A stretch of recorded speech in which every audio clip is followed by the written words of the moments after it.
Group technology. Group technology is a manufacturing philosophy in which similar parts are identified and grouped together to take the advantage of their similarities in design and production. അതായത് group technology എന്ന് പറയുന്നത് നമുക്ക് ധാരാളം parts ഉണ്ടെങ്കിൽ, suppose നമുക്കൊരു 10,000 different parts ഉണ്ടെങ്കിൽ നമ്മളതിനെ group ചെയ്യുക. ഒരു 30-40 പാർട്ടായിട്ട് ഗ്രൂപ്പ് ചെയ്യുക. ഗ്രൂപ്പ് ചെയ്തിട്ട് അതിൻ്റെ സിമിലാരിറ്റീസ് മീൻസ് ഈ 40 പാർട്സ് എന്ന് പറയുമ്പോൾ അതിൻ്റെ ഓരോ പാർട്ടും ഈ 40-ൽ ഒരു 30 പാർട്ട് എന്ന് പറയുമ്പോൾ അതിൽ ഒരു പാർട്ട് എന്ന് പറയുന്നത് ഏകദേശം സിമിലർ പ്രോസസ്സിങ് സ്റ്റെപ്സ് ആയിരിക്കും അത് ചെയ്യേണ്ടത്. അതിൻ്റെ ഡയമെൻഷൻസിന് മാത്രമേ വ്യത്യാസം ഉണ്ടാവും. അപ്പം ഗ്രൂപ്പ് ടെക്നോളജി എന്ന് പറയുമ്പോൾ സിമിലർ പാർട്സ്, ഇപ്പോൾ 10,000 പാർട്സ് ഒക്കെ ഉണ്ടെങ്കിൽ അതിന് സിമിലർ പാർട്സ് ഐഡൻറ്റിഫൈ ചെയ്ത് അതിനെ ഒരേപോലെയുള്ളതിനെ ഒരു ഗ്രൂപ്പായി ഫോം ചെയ്യുന്നതാണ് ഗ്രൂപ്പ് ടെക്നോളജി എന്ന് പറയുന്നത്. ഇനി അതെന്തിനാണ് ചെയ്യുന്നത്? To take the advantages of their similarities, അതായത് ഈ ഓരോ പാർട്ടിൻ്റെ ഡിസൈൻ സിമിലാരിറ്റീസ് ഓർ അതിൻ്റെ അപ്പിയറൻസ് സിമിലാരിറ്റീസ് ഡിസൈനിലും പ്രൊഡക്ഷനിലും ഉപയോഗിക്കാൻ വേണ്ടിയാണ് നമ്മൾ ആ പാർട്ടിനെ ഗ്രൂപ്പ് ചെയ്യുന്നത്. അങ്ങനെ നമ്മളിങ്ങനെ ഗ്രൂപ്പ് ചെയ്യുന്ന ഓരോ പാർട്ടിനെയും പാർട്ട് ഫാമിലീസ് എന്ന് പറയും. 10,000 ആണെങ്കിൽ 10,000 പാർട്സിനെ 30-40 പാർട്ട് ഫാമിലി ആയിട്ട് നമ്മൾ തരംതിരിക്കും. ഇനി അതിനുശേഷം എന്താ ചെയ്യുന്നതെന്ന് വെച്ചാൽ ഗ്രൂപ്പ് ടെക്നോളജീൻ്റെ അഡ്വാൻറ്റേജ് എന്താണെന്ന് വെച്ചാൽ നമ്മളിങ്ങനെ പാർട്ടായിട്ട് ഡിവൈഡ് ചെയ്ത് കഴിഞ്ഞാൽ ഓരോ പാർട്ട് ഫാമിലിയും പ്രൊഡ്യൂസ് ചെയ്യാൻ വേണ്ടി നമുക്ക് ആ മെഷീനെ നമുക്ക് അറേഞ്ച് ചെയ്യാം. അതായത് ഫാക്ടറി ലേ ഔട്ട് നമുക്ക് അറേഞ്ച് ചെയ്യാം. അങ്ങനെ ഫാക്ടറി ലേ ഔട്ട് അറേഞ്ച് ചെയ്യുന്നതിന് ഒരു മെഷീൻ സെല്ലെന്ന് പറയുമ്പോൾ ഒരു 5-6 അല്ലെങ്കിൽ അതിൽ കൂടുതൽ മെഷീൻസ് ഉണ്ടാവും. ഫസ്റ്റ് മെഷീനിൽ പോകുന്നു, അതിൻ്റെ ഔട്ട് വരുന്നു, പിന്നെ സെക്കൻഡ് മെഷീനിൽ പോകുന്നു, തേർഡ് മെഷീനിൽ പോകുന്നു. അങ്ങനെ ആ സെല്ലിലൂടെ മൊത്തം പാസ് ചെയ്യുമ്പോഴായിരിക്കും ഒരു റോ മെറ്റീരിയൽ ഒരു ഫിനിഷ്ഡ് പ്രൊഡക്റ്റായിട്ട് മാറുക. അങ്ങനെ ഇതുപോലെ മാനുഫാക്ചറിങ് സെൽസ് ഫോം ചെയ്യും. കുറച്ച് ഗ്രൂപ്പ് ഓഫ് മെഷീൻസ് വെച്ച് നമ്മൾ മാനുഫാക്ചറിങ് സെൽസ് ഫോം ചെയ്യും. അതിനെ സെല്ലുലാർ മാനുഫാക്ചറിങ് എന്ന് പറയും. അപ്പോൾ ഗ്രൂപ്പ് ടെക്നോളജി ഇംപ്ലിമെൻറ്റ് ചെയ്യാൻ വേണ്ട അടിസ്ഥാന ഘടകങ്ങൾ first one identifying part families. അതായത് ഇത്രയും കമ്പോണൻസ്, ഒരു 10,000 കമ്പോണൻസ് ഉണ്ടെങ്കിൽ നമ്മൾ അതിനെ ഗ്രൂപ്പ് ചെയ്യുക. സിമിലർ പ്രോസസ്സിങ് സ്റ്റെപ്സ് ഉള്ള കാര്യങ്ങളായിട്ട് ഫാമിലീസ് 30-40 ഒക്കെ ആയിട്ട് നമുക്ക് ഗ്രൂപ്പ് ചെയ്യാൻ പറ്റും. അത്രയും ഫാമിലീസ് ആയിട്ട് ആ ഫാമിലീസ് കുറേ മെമ്പേഴ്സ് ഉണ്ടാവും. ഓക്കെ, ഇപ്പോൾ 40 പാർട്സ് ആണെങ്കിൽ 40 ഫാമിലി ആണെങ്കിൽ ആ ഫാമിലിയിൽ പെട്ട മെമ്പേഴ്സിൻ്റെ ഡയമെൻഷൻസ് ഒക്കെ വ്യത്യാസമായിരിക്കാം. പക്ഷേ അപ്പിയറൻസ് വൈസ് ഓർ അതിൻ്റെ പ്രൊഡക്ഷൻ വൈസ് അല്ലെങ്കിൽ അതിൻ്റെ ഡിസൈൻ വൈസ് അതൊക്കെ സെയിം ആയിരിക്കും. അങ്ങനെയാണ് പാർട്ട് ഫാമിലി എന്ന് പറയുന്നത്. ഇനി അടുത്ത step, first one identifying part families. Group technology implement ചെയ്യാൻ ഒരു ഫാക്ടറിയിൽ വേണ്ട അടിസ്ഥാന ഘടകം എന്ന് പറയുന്നത് first one identifying part families, second one rearranging production machines into machine cells. അതായത് മെഷീൻസിനെ ഒരു പ്രോസസ്സ് ചെയ്യണമെങ്കിലോ ഒരു റോ മെറ്റീരിയലിന് ഫിനിഷ്ഡ് പ്രൊഡക്റ്റ് ആക്കണമെങ്കിൽ നമുക്ക് മെഷീൻസ് വേണം. ഈ മെഷീൻസിനെ നമ്മൾ മെഷീൻ സെല്ലുകളായിട്ട് തിരിക്കും. മീൻസ് ലെയ്ത്ത് വേണ്ട വരും, ഡ്രില്ലിംഗ് മെഷീൻ വേണ്ട വരും, ഷേപ്പർ വേണ്ട വരും. അങ്ങനെ ഇത്രയും കമ്പോണൻസിനെ നമ്മൾ ഓരോ സെല്ലായിട്ട് തിരിക്കും. അപ്പോൾ ഇതാണ് ഗ്രൂപ്പ് ടെക്നോളജി ഇംപ്ലിമെൻറ്റ് ചെയ്യാൻ വേണ്ട കാര്യങ്ങൾ. ഇനി ഗ്രൂപ്പ് ടെക്നോളജി ഇംപ്ലിമെൻറ്റ് ചെയ്തതുകൊണ്ടുള്ള advantages. First one, GT promote standardization of ടൂളും ഫിക്സ്ചറിങ് ആൻഡ് സെറ്റപ്സ്. അതായത് standardization of tooling, fixturing and setups. ഇനി material handling reduced as the distance between machines is much shorter. അതായത് നമ്മളിവിടെ ഒരു മെഷീൻ സെല്ലായിട്ടാണ് ചെയ്യുന്നത്. Machine cell means ഒരു സെല്ലിൽ തന്നെ പല ടൈപ്പ് മെഷീൻസ് ഉണ്ടാവും. അപ്പം ഒരേ ടൈപ്പ് മെഷീൻസ് ഒരു സ്ഥലത്ത് വെക്കുകയാണെന്നുണ്ടെങ്കിൽ നമുക്ക് അടുത്ത സെറ്റ് ഓഫ് മെഷീൻസിലോട്ട് നമുക്ക് ഈ മെറ്റീരിയൽ ട്രാൻസ്പോർട്ട് ചെയ്യാൻ ബുദ്ധിമുട്ട് വരും.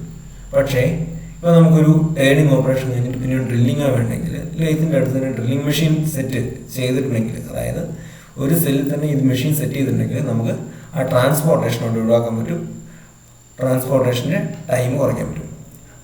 അടുത്തത് process planning and production scheduling and simplified. ഇനി പ്രോസസ് പ്ലാനിങ് നമുക്ക് process planning and production scheduling and simplified എന്ന് പറയുമ്പോൾ നമ്മൾ അതിനകത്തോടെ വരുന്നത് ഗ്രൂപ്പ് ടെക്നോളജി എന്ന് പറയുന്നത്, ഗ്രൂപ്പ് ടെക്നോളജി പറഞ്ഞു വരുന്നത് പ്രോസസ് പ്ലാനിങ് പറയാൻ വേണ്ടിയിട്ടാണ്. അതായത് ഈ ഓരോ പാർട്ട് ഫാമിലീസിനും സിമിലർ പ്രോസസ്സിങ് സ്റ്റെപ്സ് ആയിരിക്കും ഉണ്ടാവുക. അപ്പോൾ നമുക്ക് ഈ ഓരോ പാർട്ട് ഫാമിലിക്കുള്ള പ്രോസസ്സിങ് സ്റ്റെപ്സ് നമ്മുടെ കമ്പ്യൂട്ടർ സിസ്റ്റത്തിൽ ഓൾറെഡി പ്രോസസ് പ്ലാനിൽ ഓൾറെഡി ഉണ്ടാവും. ചിലപ്പോൾ ഡയമെൻഷൻ ഒരേ ഷേപ്പുള്ള പാർട്ടായിരിക്കും, ചിലപ്പോൾ ഡയമെൻഷനിൽ മാത്രമേ വ്യത്യാസം ഉണ്ടാവുള്ളൂ. അപ്പോൾ എഡിറ്റിംഗ് എന്ന് പറയുന്നത് വളരെ ഈസിയാണ്. അതാണ് ഗ്രൂപ്പ് ടെക്നോളജി പറയുന്നത്. അപ്പോൾ ഓൾറെഡി ഉള്ള പ്ലാൻ നമുക്ക് ജസ്റ്റ് ഒന്ന് എഡിറ്റ് ചെയ്താൽ മതി, പുതിയ പ്ലാൻ ഉണ്ടാക്കേണ്ട ആവശ്യമില്ല. അതാണ് ഗ്രൂപ്പ് ടെക്നോളജിയുടെ അടുത്ത അഡ്വാൻറ്റേജ്. അതായത് ഓരോ പാർട്ട് ഫാമിലിക്കും ഓരോ സെയിം പ്രോസസ്സിങ് സ്റ്റെപ്സ് ആണ് ഉണ്ടാവുക. ഡയമെൻഷൻസ് ഒരു പക്ഷേ നമുക്ക് ഡയമെൻഷൻസ് എഡിറ്റ് ചെയ്യേണ്ട കേസ് മാത്രമേ ഉണ്ടാവുള്ളൂ. ഇനി അടുത്ത setup times reduce resulting in lower manufacturing lead times. Setup time കുറയ്ക്കാൻ പറ്റും. അതായത് മെഷീൻസൊക്കെ അടുത്ത് തന്നെയാണ്, അതുകൊണ്ട് നമുക്ക് സെറ്റപ്പ് ടൈമൊക്കെ കുറയ്ക്കാൻ പറ്റും. ഈ worker satisfaction improves when workers collaborate in GT cells. അതായത് ഓരോ മെഷീൻസ് ഓപ്പറേറ്റ് ചെയ്യുന്ന ഓരോ ആൾക്കാരായിരിക്കും. ഒരു മെഷീൻ്റെ ഔട്ട് അടുത്ത മെഷീനിലെ ഇന്നായിട്ട് പോവുകയാണ്. അപ്പോൾ അവിടെ യൂഷ്വലി അവർ സെല് ചെയ്യുന്ന ഒരു പ്രൊഡക്റ്റ്, അപ്പോൾ ആ വർക്കേഴ്സിന് തന്നെ കാണാൻ പറ്റും ഒരു സെല്ലിൽ നിന്ന് ഒരു റോ മെറ്റീരിയൽ കയറിയത് ഫിനിഷ്ഡ് ഒരു പ്രൊഡക്റ്റ് ആവുന്നത് ആ സെല്ലിൽ നിന്ന് തന്നെയാണ്. അപ്പോൾ ആ ഫസ്റ്റ് പ്രോസസ്സ് ചെയ്ത ആൾക്ക് തന്നെ അതൊക്കെ കാണാൻ പറ്റും. അപ്പോൾ ഒരു വർക്കേഴ്സ് തമ്മിലൊരു കൊളാബറേഷൻ ഉണ്ടാവും. അപ്പോൾ വർക്കർ സാറ്റിസ്ഫാക്ഷൻ യൂഷ്വലി കൂടും. വർക്കർ സാറ്റിസ്ഫാക്ഷൻ കൂടുന്ന ഓരോ വർക്കർ മോട്ടിവേഷൻ കൂടുമ്പോഴും പ്രൊഡക്ഷൻ എഫിഷ്യൻസി കൂടും. ഇനി last one, higher quality of work is accomplished. അതായത് വർക്കിൻ്റെ ക്വാളിറ്റി കൂടും. അതായത് വർക്കേഴ്സിനെ തന്നെ പരസ്പരം കമ്മ്യൂണിക്കേറ്റ് ചെയ്യാൻ പറ്റും. അപ്പോൾ ലാസ്റ്റ് പ്രോസസ്സിംഗ് മെഷീൻ്റെ ആൾക്കാർക്ക് ഫസ്റ്റ് പ്രോസസ്സിംഗ് അല്ലെങ്കിൽ അതിൻ്റെ തൊട്ട് മുമ്പുള്ള പ്രോസസ്സിംഗ് സ്റ്റെപ്പിലെ ആൾക്കാരോട് കമ്മ്യൂണിക്കേറ്റ് ചെയ്യാൻ പറ്റും. അപ്പോൾ ഇതൊക്കെയാണ് ഗ്രൂപ്പ് ടെക്നോളജി കൊണ്ടുള്ള അഡ്വാൻറ്റേജസ്. അടുത്തത് പാർട്ട് ഫാമിലി. എന്താണ് പാർട്ട് ഫാമിലി നോക്കാം. Part family is collection of parts similar in size, shape or processing steps. അതായത് സൈസിൻ്റെയോ ഷേപ്പിൻ്റെയോ പ്രോസസ്സിംഗ് സ്റ്റെപ്പിലൊക്കെ സിമിലർ ആയിട്ടുള്ള പാർട്സിൻ്റെ കളക്ഷനെയാണ് പാർട്ട് ഫാമിലി എന്ന് പറയുന്നത്. അപ്പോൾ നമുക്ക് ഫസ്റ്റ് ഫിഗർ നോക്കാം. അപ്പോൾ ഒരു പാർട്ട് ഫാമിലിയാണ്. നമുക്ക് അപ്പിയറൻസ് വെച്ച് നോക്കുമ്പോൾ എക്സാക്ട്ലി സെയിം ആണ്. പക്ഷേ ഇതിൻ്റെ സ്പെസിഫിക്കേഷൻ നമുക്ക് നോക്കുമ്പോൾ ഫസ്റ്റ് പാർട്ടിൻ്റെ ടോളറൻസും സെക്കൻഡ് പാർട്ടിൻ്റെ ടോളറൻസും വ്യത്യാസമുണ്ട്. ഇനി ഫസ്റ്റ് പാർട്ടിൻ്റെയും സെക്കൻഡ് പാർട്ടിൻ്റെയും മെറ്റീരിയൽ വ്യത്യാസമുണ്ട്. പക്ഷേ ഈ വ്യത്യാസം ഉണ്ടെങ്കിൽ തന്നെയും ഇതിൻ്റെ പ്രോസസ്സിംഗ് സ്റ്റെപ്സ്, അതായത് ഈ പാർട്ട് ഫോം ചെയ്യേണ്ടത്, ഇപ്പോൾ ടേണിംഗ് ഫേസിങ് ആയിരിക്കും ഇവിടെ വരിക. ടേണിംഗ് ഫേസിങ് ചെയ്യേണ്ട ആ പ്രോസസ്സിംഗ് സ്റ്റെപ്സ് സെയിം ആണ്. അപ്പോൾ അതുകൊണ്ട് നമുക്ക് എന്ത് ചെയ്യാം, ഇതേപോലത്തെ പാർട്ടിനെ ഒരു പാർട്ട് ഫാമിലി ആയിട്ട് കൺസിഡർ ചെയ്യാം. ഇനി സെക്കൻഡ് ഫിഗർ നോക്കിയാലും നമുക്കൊരു പാർട്ട് ഫാമിലി ആയിട്ട് എടുക്കാം. ഇവിടെയും ഡയമെൻഷൻസ് വ്യത്യാസമുണ്ട്. പക്ഷേ ചില കമ്പോണൻസിന് അഡീഷണൽ പ്രോസസ് ആവശ്യമുണ്ട്. ഫോർ എക്സാമ്പിൾ ചില കമ്പോണൻസിന് ഇവിടെ ഡ്രില്ലിംഗ് ആവശ്യമുണ്ട്, ത്രെഡിങ് ആവശ്യമുണ്ട്. ബാക്കിയെല്ലാം സ്റ്റോക്കിൽ നിന്ന് ഈ ഫോമിനായിട്ട് ഉണ്ടാക്കിയെടുക്കുന്ന പ്രോസസ്സ് സെയിം ആണ്. മീൻസ് ഇവിടെ ടേണിങ്ങും ഫേസിങ്ങും തന്നെയാണ് വരിക. ഓക്കെ, ടേണിങ്ങും ഫേസിങ്ങും തന്നെയായിരിക്കും വരിക. ഇതിൻ്റെ മാനുഫാക്ചറിങ് സ്റ്റെപ്സ് സെയിം ആണ്. പക്ഷേ ചിലതിന് ഡിസൈൻ ആട്രിബ്യൂട്ട്സ് വ്യത്യാസമുണ്ട്. കാരണം ചിലതിന് അഡീഷണൽ ഡ്രില്ലിംഗ് വേണം, ഓർ ത്രെഡിങ് വേണം, ആ പ്രോസസ് ഉണ്ട്. അപ്പോൾ എന്നാലും നമുക്കിതിനെ ഒരു പാർട്ട് ഫാമിലി ആയിട്ട് കൺസിഡർ ചെയ്യാം. അപ്പോൾ ത്രെഡിങ് ചെയ്യുന്നവരെ ഇതിൻ്റെ പ്രോസസ്സിംഗ് സ്റ്റെപ്സ് സെയിം ആണ്. അപ്പോൾ അതുകൊണ്ട് നമുക്ക് ഇതിനെ ഒരു പാർട്ട് ഫാമിലി ആയിട്ട് കൺസിഡർ ചെയ്യാം. ഇവിടെ ഒരു പ്ലാന്റ് ലേഔട്ട് കാണിച്ചിട്ടുണ്ട്. ഫസ്റ്റ് കാണിച്ചിരിക്കുന്നത് process type plan layout. Process type plan ലേഔട്ടാണ് കാണിച്ചിരിക്കുന്നത്. പ്രോസസ് ടൈപ്പ് പ്ലാൻ ലേഔട്ട് അതായത് ഇവിടെ നമുക്ക് മെഷീൻസ് അറേഞ്ച് ചെയ്തിരിക്കുകയാണ്. ഒരു ഫാക്ടറിയിൽ മെഷീൻസ് അറേഞ്ച് ചെയ്തിരിക്കുകയാണ്. ഇവിടെ ശ്രദ്ധിച്ചറിയാം, ഒരു പർട്ടിക്കുലർ ഏരിയയിൽ ഒരു ടൈപ്പ് ഓഫ് മെഷീൻ മാത്രമേ ഉള്ളൂ. അതായത് ടേണിംഗ് മെഷീൻസ് മാത്രമാണ് യൂഷ്വലി ലേക്കാണ് ഉണ്ടാവുക. ഇനി മില്ലിംഗ് മെഷീൻസ് എല്ലാം ഒരുമിച്ച് അറേഞ്ച് ചെയ്തിരിക്കുകയാണ്. ഡ്രില്ലിംഗ് മെഷീൻസ് ഒരുമിച്ച് അറേഞ്ച് ചെയ്തിരിക്കുന്നു. ഗ്രൈൻഡിങ് മെഷീൻസ് ഒരുമിച്ച് അറേഞ്ച് ചെയ്തിരിക്കുന്നു. അസംബ്ലി മാൻ വേറൊരു സ്ഥലത്ത്. അപ്പോൾ ഇവിടെ ഉള്ളൊരു പ്രശ്നം എന്താണെന്ന് വെച്ചാൽ, ഓരോ വർക്ക് പീസ്, ഇപ്പോൾ ഒരു കമ്പനി ആകുമ്പോൾ ഒരു ഫാക്ടറി ആകുമ്പോൾ ഡിഫറെൻറ്റ് പാർട്സ് പ്രൊഡ്യൂസ് ചെയ്യുന്നുണ്ടാവും. ഒരു വർക്ക് പാർട്ടിൻ്റെ ഫ്ലോ എന്ന് പറയുന്നത് വളരെ ഡിഫിക്കൽട്ടാണ്. അതായത് ഇപ്പോൾ ടേണിങ് കഴിഞ്ഞ് ചിലപ്പോൾ മില്ലിങ്ങിലോട്ട് പോകേണ്ടി വരും, ചിലപ്പോൾ ഡ്രില്ലിങ്ങിലോട്ട് പോകേണ്ടി വരും. ഇനി ആ ഡ്രില്ലിംഗ് പ്രോസസ് കഴിഞ്ഞ് പിന്നെയും മില്ലിങ്ങിലോട്ട് വന്ന് പിന്നെയും ഡ്രില്ലിങ്ങിലോട്ട് പോകേണ്ടി വരും. അങ്ങനെ ചില സമയത്ത് ഈ ലേഔട്ടിൽ ഇപ്പം ഇതിൻ്റെ ആരോസ് സൂചിപ്പിച്ച പോലെ ഈ ലേഔട്ടിൽ ഒരു വർക്ക് പീസിന് ഒരേ ഡിപ്പാർട്ട്മെൻറ്റിനെ സെവറൽ ടൈം വിസിറ്റ് ചെയ്യേണ്ട വന്നേക്കാം. അതായത് ഒരു വർക്ക് ഒരേ ഡിപ്പാർട്ട്മെൻറ്റിൽ തന്നെ ഒരു തവണ വന്ന് അവിടെ നിന്ന് പോയാലും പിന്നീട് അങ്ങോട്ട് തന്നെ തിരിച്ച് പ്രോസസ്സിങ്ങിന് വരേണ്ട വന്നേക്കാം. അപ്പോൾ ഈ ലേഔട്ട് എന്ന് പറയുന്നത് പ്രൊഡക്ഷൻ്റെ കേസിൽ ഒരു ബുദ്ധിമുട്ടുള്ള ലേഔട്ടാണ്. കാരണം മെറ്റീരിയൽ ഹാൻഡ്ലിംഗ് ഈ കേസിൽ വളരെ ബുദ്ധിമുട്ടാണ്. അപ്പോൾ ഇതാണ് ഒരു conventional layout, process type plan layout എന്ന് പറയും, conventional layout. So what is it's disadvantage? A workpiece will have to visit the same department several times. Okay, it will reduce production efficiency and it affects material handling. Material handling ഇവിടെ വലിയൊരു issue തന്നെയാണ്. അതായത് ഒരു ഡിപ്പാർട്ട്മെൻറ്റിലോട്ട് പിന്നെയും വരേണ്ട വന്നേക്കാം. ഇനി group technology implement ചെയ്യുന്നതുകൊണ്ടുള്ള അഡ്വാൻറ്റേജ് നോക്കാം. അടുത്ത കാണിച്ചിരിക്കുന്നത് ഗ്രൂപ്പ് ടെക്നോളജി ലേഔട്ടാണ്. ഗ്രൂപ്പ് ടെക്നോളജി ലേഔട്ട് അതായത് ഗ്രൂപ്പ് ടെക്നോളജി ഇംപ്ലിമെൻറ്റ് ചെയ്തപ്പോൾ നമ്മൾ ഗ്രൂപ്പ് ടെക്നോളജി എന്താണ്, പാർട്ട് ഫാമിലീസ് എന്താണെന്നൊക്കെ പറഞ്ഞു. ഇവിടെ എന്താ ചെയ്യുന്നതെന്ന് വെച്ചാൽ നോക്കുക, turn, mill, drill man, assembly man, shipping.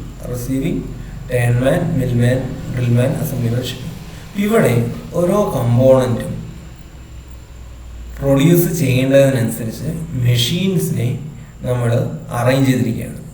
അതായത് ഒരു സെക്ടറിൽ അല്ലെങ്കിൽ ഒരു ഏരിയയിൽ ഒരു മെഷീനല്ല, ഒരു ടൈപ്പ് ഓഫ് മെഷീനല്ല ഉണ്ടാവുക. ഒരു കമ്പോണൻറ്റ് പ്രൊഡ്യൂസ് ചെയ്യാൻ ഏതൊക്കെ ടൈപ്പ് മെഷീൻ ആവശ്യമാണോ അത്രയും മെഷീൻസ് അവിടെ ഓർഡറായിട്ടായിരിക്കും അറേഞ്ച് ചെയ്തിരിക്കുന്നത്. അപ്പോൾ ഇതിൻ്റെ വർക്ക് ഫ്ലോ എന്ന് പറയുന്നത്, ഫോർ എക്സാമ്പിൾ ഒരു റോ മെറ്റീരിയൽ റിസീവ് ചെയ്ത് കഴിഞ്ഞാൽ ടേണിങ് കഴിഞ്ഞു, ദെൻ നെക്സ്റ്റ് പ്രോസസ് മില്ലിങ് കഴിഞ്ഞു, പിന്നെ ഡ്രില്ലിങ് കഴിഞ്ഞു, പിന്നെ അസംബ്ലിയിലോട്ട് പോയി, ഷിപ്പിങ്ങിലോട്ട് പോയി. അപ്പോൾ ഇവിടെ വർക്ക് ഒരു ലൈനായിട്ടാണ് ഫ്ലോ ചെയ്യുന്നത്. വർക്ക് മെറ്റീരിയൽ ഒരു ഇൻലൈൻ ഫ്ലോ ആണ്. അതായത് ഒരു വർക്ക് മെറ്റീരിയൽ ഒരിക്കലും ഫസ്റ്റ് മെഷീനിലോട്ട് തിരിച്ച് വരേണ്ട ഒരു കേസില്ല. അപ്പം പിന്നെ മെഷീൻസ് എല്ലാം അടുത്തടുത്താണ്. ഒരു മെഷീൻ ചെയ്യുന്ന ഇതൊരു സെല്ലായിട്ട് നമുക്ക് കൺസിഡർ ചെയ്യാം. ഇത്രയും മെഷീൻസിന് ഒരു സെല്ലായിട്ട് കൺസിഡർ ചെയ്യാം. അപ്പം വർക്കേഴ്സ് തമ്മിലുള്ള ഇൻട്രാക്ഷൻ ഉണ്ടാകും. ഗ്രൂപ്പ് ടെക്നോളജി നമ്മൾ ഓൾറെഡി പറഞ്ഞു, collaboration between workers and improves work satisfaction എന്ന് പറഞ്ഞു. ഇവിടെ ഒരു വർക്ക് പാർട്ട് കയറി കഴിഞ്ഞാൽ ആ വർക്ക് പാർട്ട് ഈ സീരീസ് ഓഫ് മെഷീൻസിലൂടെ പോകും. All machines are placed very nearby, so it eliminates material handling, it eliminates difficulty in material handling. And finally we have assembly man and finished product comes for shipping. ഇതാണ് group technology implement ചെയ്തുകൊണ്ടുള്ള advantage. നമ്മൾ പറഞ്ഞത് എന്താണ് group technology എന്ന് പറഞ്ഞു, part families എന്ന് പറഞ്ഞു, machine layout പറഞ്ഞു, ഗ്രൂപ്പ് ടെക്നോളജീൻ്റെ അഡ്വാൻറ്റേജസ് പറഞ്ഞു. ഇത്രയാണ് ഗ്രൂപ്പ് ടെക്നോളജി ഇംപ്ലിമെൻറ്റ് ചെയ്യുന്നുണ്ട് ഒരു ഫേമിൽ ഓർ ഫാക്ടറിയിലുണ്ടാകുന്ന അഡ്വാൻറ്റേജ്.